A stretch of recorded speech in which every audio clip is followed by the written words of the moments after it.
بسم الله الرحمن الرحيم. مقعي وراقي عثمان حرسي. حنكم إذا هاي معلمين كالكالسوينك سومالان. runtii aad baan u jecelahay professionkan ama aqoontan muddada dheer aan kusoo dhex jiray waxaan ogaaday inay muhiim badan u leedahay bulshada kadib markaan ogaaday inaan anigu hadii markii aan bartay waxaan ogaaday inaan badbaadin karo naftayda iyo nafaha kale qoyskayga iyo nafaha kale ay igu hareeraysan intaba waa aqoon aad u muhiim ah waa aqoon marka aad barato waxyaabo badan aad kaga maarmaysid baahidii aad u qabtay وأقون أن سلي هاي ميلا بدن بكعاون كرتا عادي جو بالشدة لبضبة أن رنتي معها أقون صوغ ما واحد نفط عدو كلية عدو حقوق بين كرتين عدو بالعرنتي وحلاي هاي أن بالشدة أن عاد كوتش عنا كصبيران أقونتن إني برتان أن واحد جرتا كلية أن باهي اللقبة وباهي عدو بالعرن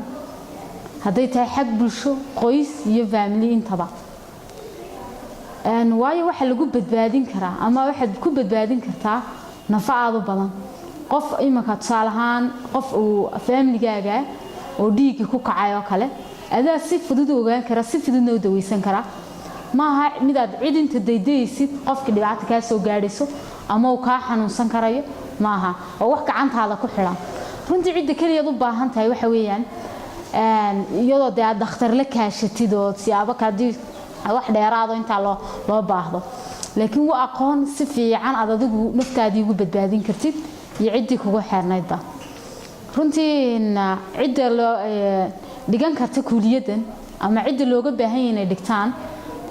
waa inuu qofku yahay arday academic student ama arday leh waxbarashadii dugsiga sare soo qaatay shahaadadii dugsiga sare ولبا هاي شهادتي ساسي هاي ميد ساينس حيابا بيولوجي كيمستري أرضي جن صادق ومرك هورا كدسنا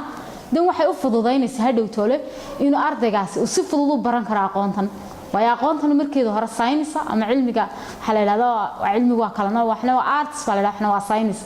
ardaygu haduu marka hore science waxay aad ugu fududaynaysaa inuu baran karo cilmigan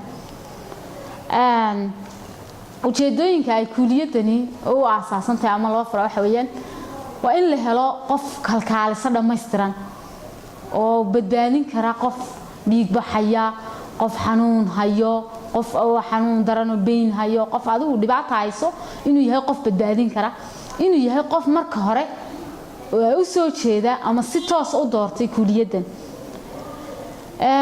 waxa u bannaan qofkani fursado shaqo aad u fara badan sida waxa ka shaqeeyaan nimanka qolay oolinkan wax barnay waxa ka shaqeeyaan isbitaalada waxa ka shaqeeyaan MCHs ka meelaha la dhaamo hooyooyinka iyo carruurta loogu gargaaro meelo badan bay ka shaqeyn karaan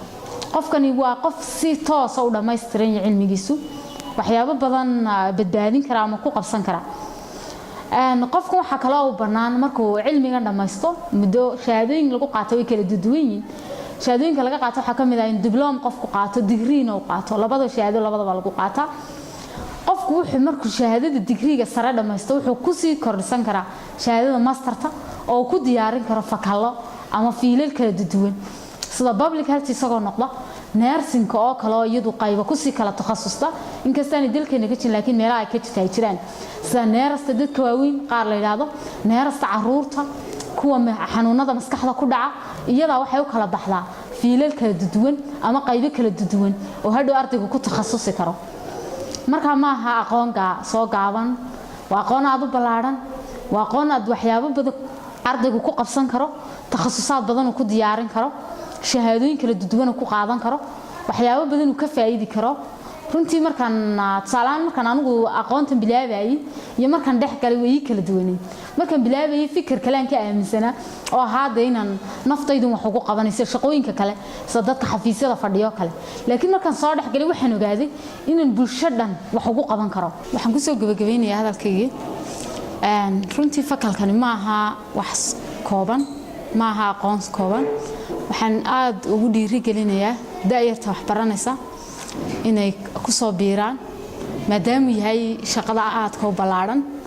ay dad badan ku badbaadinayaan naftooda bulshadooda wadankooda intaba ay ku badbaadinayaan waxaan ku dhiirigelinayaa inay ku soo biiraan aqoontan iyagoo u haya niyad waayo wax kasta qofku wuxuu ku bartaa niyadiisa ma aha waxana qofkan wax lagu soo qasbay oo inuu marka hore ka keenay fikirkiisa iyo aqligiisa iyo maskaxdiisa inuu baran karo waxan deetana aqoonta niyada soo dhaweynaysa ka aad baan idinku dhiirigelinaya daayarta inaad ku soo biirtaan u mahadsantiin